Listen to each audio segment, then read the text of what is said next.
Hi, a shout out to Pedro Sanchez Palma and Zinnia8696 who've asked me for some clarity. So in this video I'm going to go into improvising again. This will apply to book 3, specifically page 24, and also to improvising on book 4. It's going to be around one song, When the Saints Go Marching In. Recently, I watched a video with John McLaughlin, and it was. I'll try and link it in the description. It was about him getting his new PRS guitar, and he said something which strikes me very deeply as true about improvising, and this was that you're either thinking or playing, and you can't do both at the same time. So for a period of my life, I was, and even at the moment, too much thinking about what I was doing, and I mean this kind of jazz theory thing, where you're thinking, I've got to play a diminished triad for the 7th chord, and then it must start on the 3rd or the 5th or the flat 7th or the flat 9th, and then you're thinking I can play a minor 6 arpeggio here, but that's got to start on the flat 7th. And then you're thinking I can play a Phrygian dominant here. Anyway, it becomes so complicated that, by the time you think of it, the band's on to the next song. So the whole emphasis of this video is to keep it really simple. And indeed, the emphasis on book 4 is to lay a foundation for improvising so that you're not thinking, you're actually playing. And John McLaughlin said something else very interesting, which reminds me of when I was a 15 to sort of 17-year-old, when I was in my late teens. I was playing in bands, and I had these moments that John McLaughlin describes, and I guess you would call them flow states, I think is the current sort of term for it. Surfers talk about when they're in the flow. And that means you're not really thinking, you've reached a higher sort of consciousness. John McLaughlin talks about it in a very spiritual way, that you've reached this moment when you're not thinking, you're just feeling, and your higher self is playing. And these moments are great when you're kind of in a trance and you're playing, and you're not playing the guitar or the ukulele, it's playing you. And that feeling is just superb, but you can't reach it when you're thinking about the notes you're playing too much. So first step, learn the tune so you can play it without looking at the music, so you know it by heart. Here is a very cheesy backing track that I found on YouTube.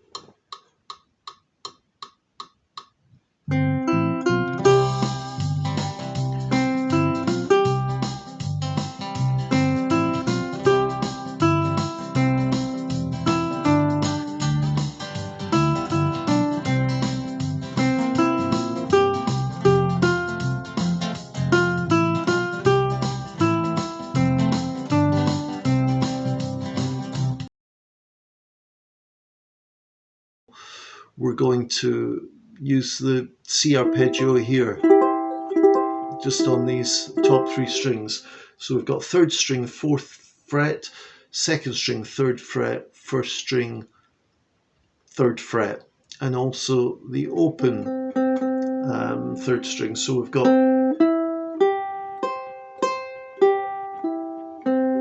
just going to play 4 beats to a bar. 1, 2, 3, 4. 1, 2, 3, 4. That's for C. When we move to G, we're going to play this shape.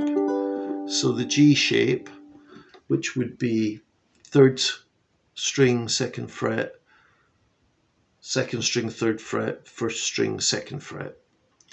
But we're going to add this note here, which is, if this is the G note on the 2nd string, this is F, which is the 7th. So we get this nice little triangle shape. That's 3rd string, 2nd fret, 2nd string, 1st fret and 3rd fret, 1st string, 2nd fret. 1, 2, 3, 4. 1, 2, 3, 4. Go up 1, 2, 3, 4. 1, 2, 3, 4. Then back to C. 1, 2, 3, 4. 1, 2, 3, 4. Then F. 1, 2, 3, 4. Again, this is the G shape just slid down. So we've got open third, first fret, second string, open first string. 1, 2, 3, 4. 1, 2, 3, 4.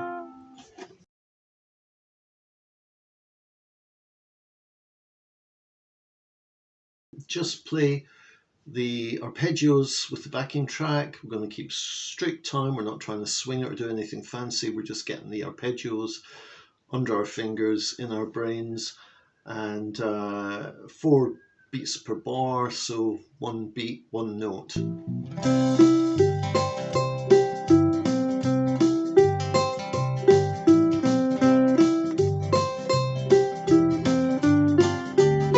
That's G7, back to C,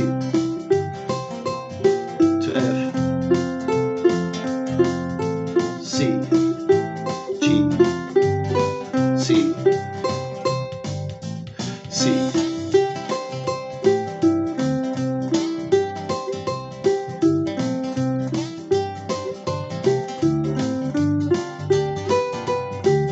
C, F, C, G.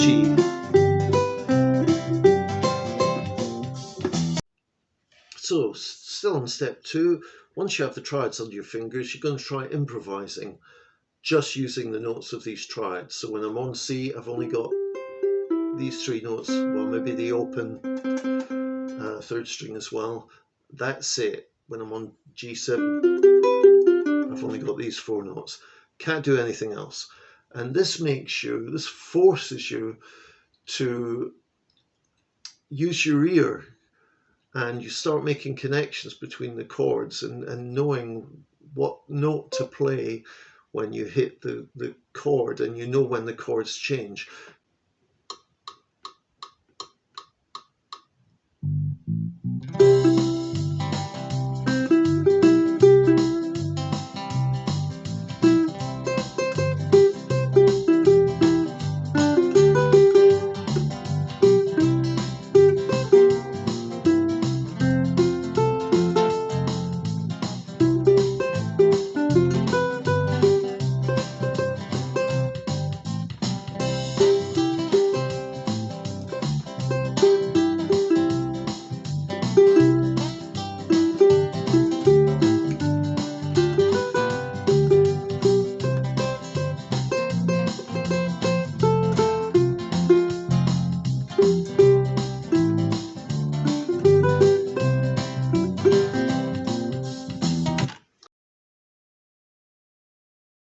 Step 3 is easier than step 2. This is you improvise by restricting yourself to playing only the notes that appear in the melody. So we've got C, E, F, G, and when it goes to the G7, D. And we're just going to try and just use the same notes as the melody. The melody is only 4 notes, so we're going to try and improvise with 4 notes. So we're forgetting all the arpeggios and any extra notes. We're just going to stick with this.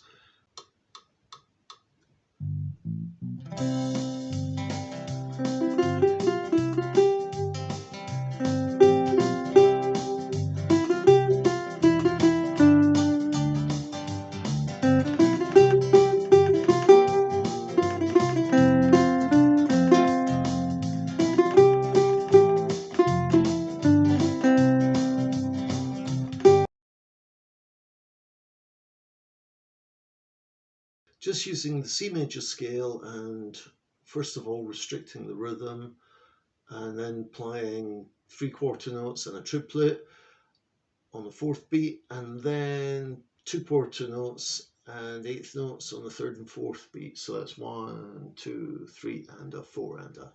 So here we go. Just playing quarter notes.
So now we move on to the blues scale. There it is in positions frets 1 to 3, and there it is in frets 3 to 6. The interesting notes that give the blues sound are the flattened third here and the flattened seventh. And also this interesting note here, the flat fifth, which is also known as the devil's interval. This is such a horrible sound. It was actually deemed in medieval times as the work of the devil, and musicians were banned from using that interval in their arrangements. And so the blues is often known by some people as the devil's music, because it includes that note. The blues scale includes that note. To give an idea of how horrible it sounds, here is the interval between the root and the flat fifth.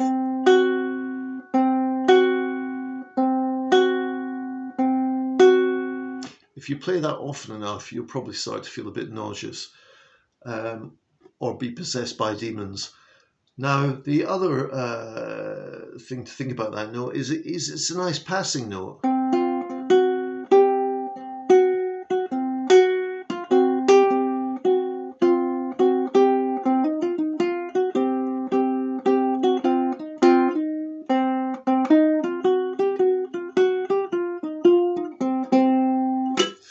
So, the devil's interval.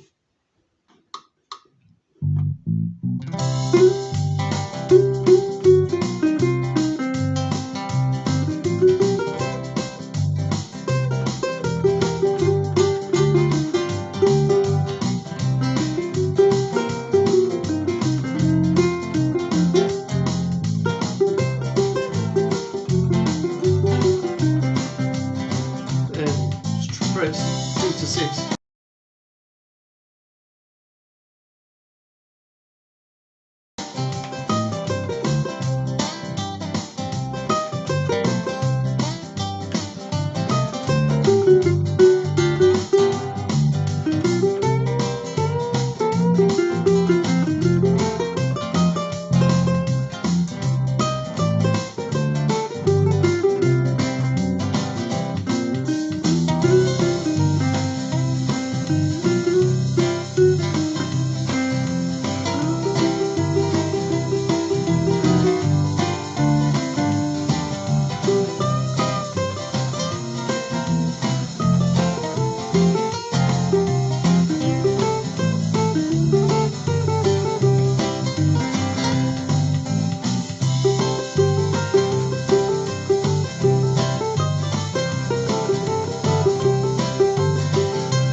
Okay, throw a few cliches in. 1, 2, 3, 1, 2, 3, 1, 2, 3, 1, 2. So second string, third fret, fifth fret, and then the first string, third fret.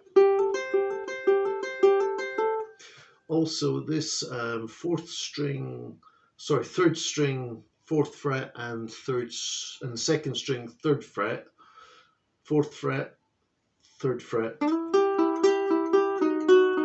Drop it by a fret. So you get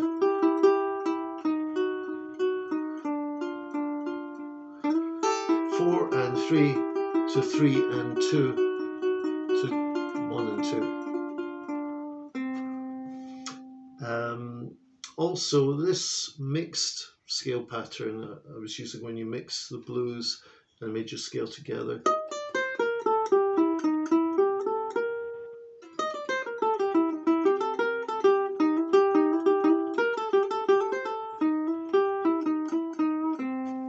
So you're playing third string, third and fourth fret, second string, third, fifth and sixth, and first string for third, fifth and sixth.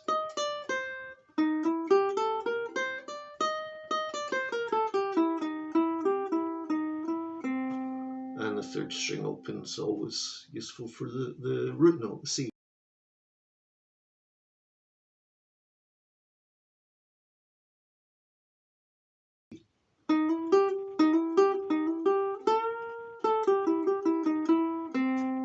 And bending the 5th frets on either the 1st or 2nd string sounds good. So a 3rd string, 3rd fret, hammer on to the 4th fret, and then 2nd string, 3rd fret.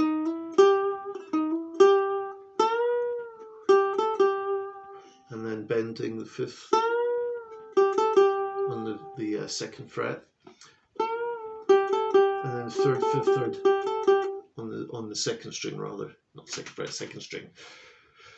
So that's a few cliches that sound good.